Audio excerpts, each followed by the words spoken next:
Hello survivors, hello family and friends. This is Roy from Bootsy Sweetheart's Guide to Life and Other Disappointing Experiences with a follow-up, long awaited, from my video on making Michael's wallet.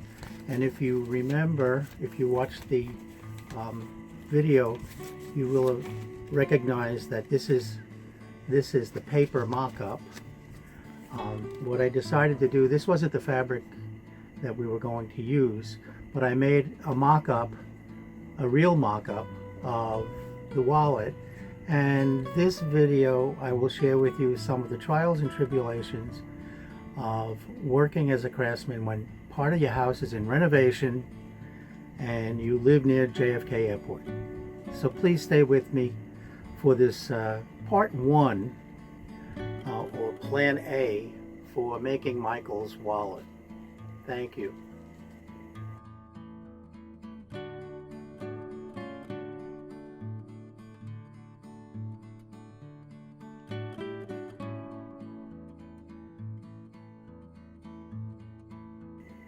Now, before I begin showing you some of the steps in converting this paper model into a finished wallet, finished product, I'd just like you to see that behind me, this is our third week of a bathroom renovation.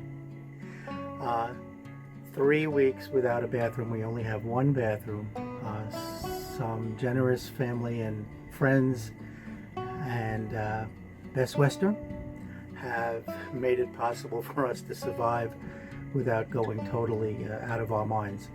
So in this video, I was hoping to share with you some of the challenges we've had with the total renovation of a bathroom. All of the rooms are sealed with plastic sealant.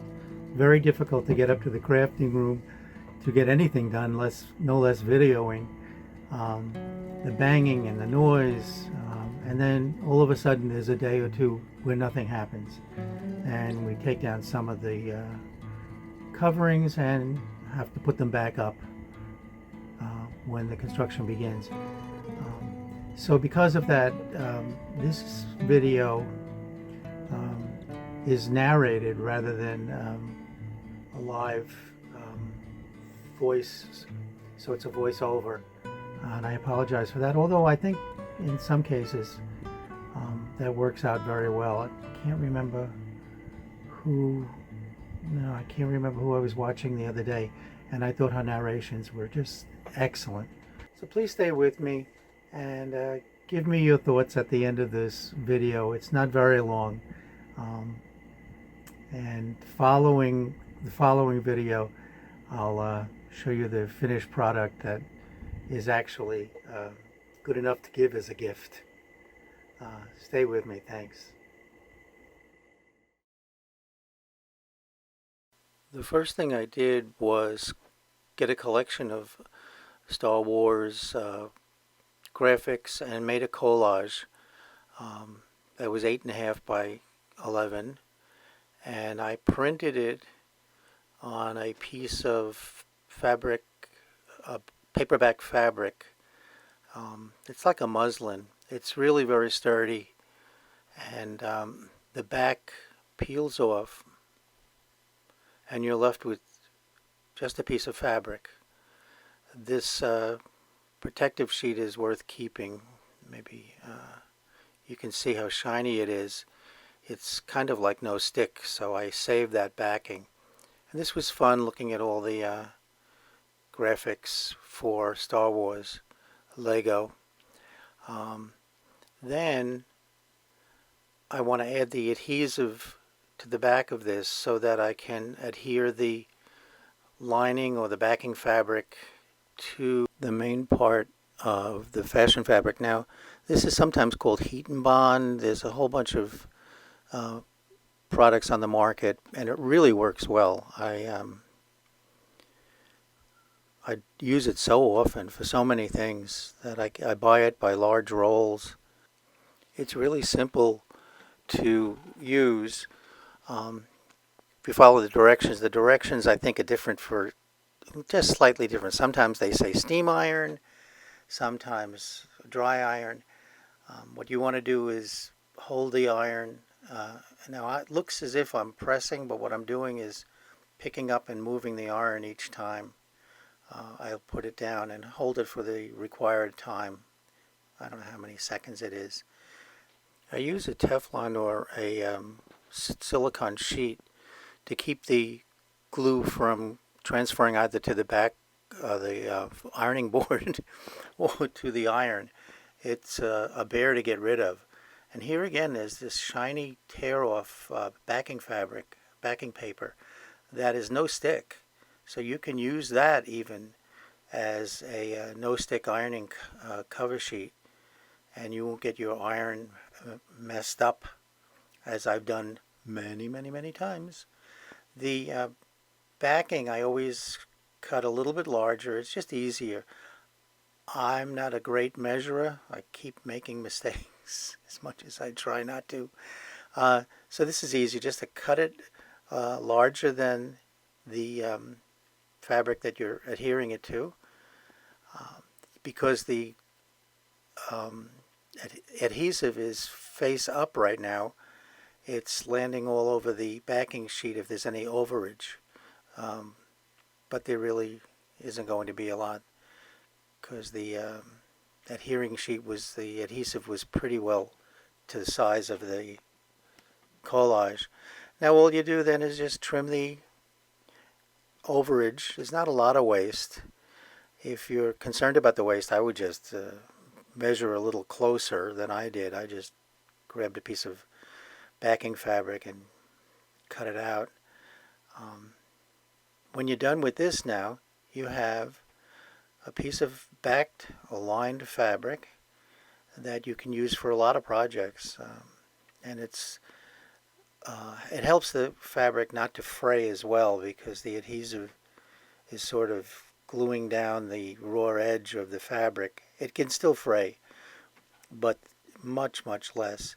And here it is. Now this is the piece of fabric that I am ready to use. Since I don't consider my videos pure tutorials, I'm leaving the errors in.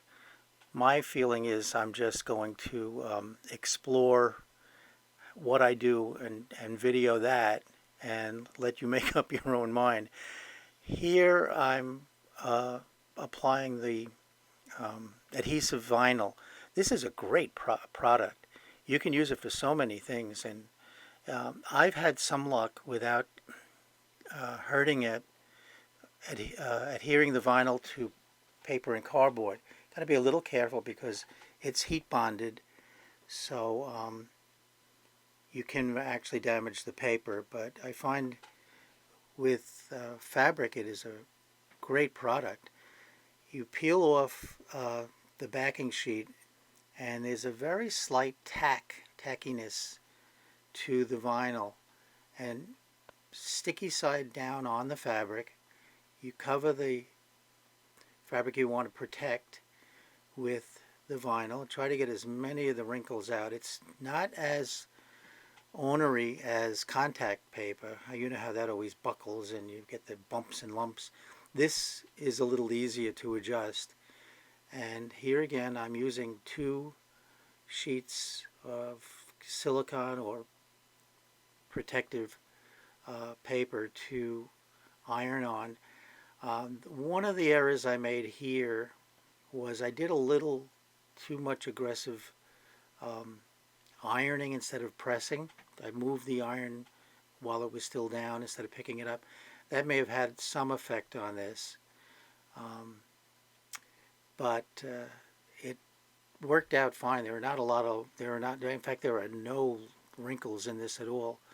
Now I'm going to just trim it down to size, and all the adhesive is gone now. It's on the, it came off when we pressed it, and here it is. Now of course this is Bootsy's Guide to Life and Other Disappointing Experiences, and here's another disappointing experience.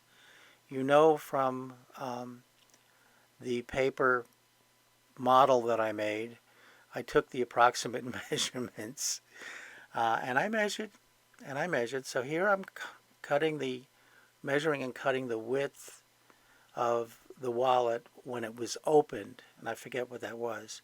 And now I'm cutting it in half so I have an inside and an outside to the wallet. But look what I did. I didn't measure. I just cut the thing in half. If you watched the design portion of the video, the previous video, you'll see that one of the pieces has to be slightly larger than the other because it folds around the zipper. And that's what I forgot. Oh. Then you see the vinyl cause the fabric to curl. That can be fixed. That's not a big problem. But the vinyl was very, very heavy. It made it so heavy. I'm looking here, folding it to see what it's going to be like in the zipper. And I can't use the vinyl for this project. So it's on to Plan B. Plan A was showing you some of the mistakes I've made in actually making this. But we're going to start basically from scratch. I'll be doing all the steps up to the vinyl. And hopefully, as we do this, there'll be fewer mistakes. So thank you for viewing this video. I hope you gained something from this as I show you how to do as I say, not as I do. And if you like these kinds of videos, please give a thumbs up, please share with other crafters, and please subscribe. And until we finish Michael's wallet on the next video, I'll say thank you again and bye for now.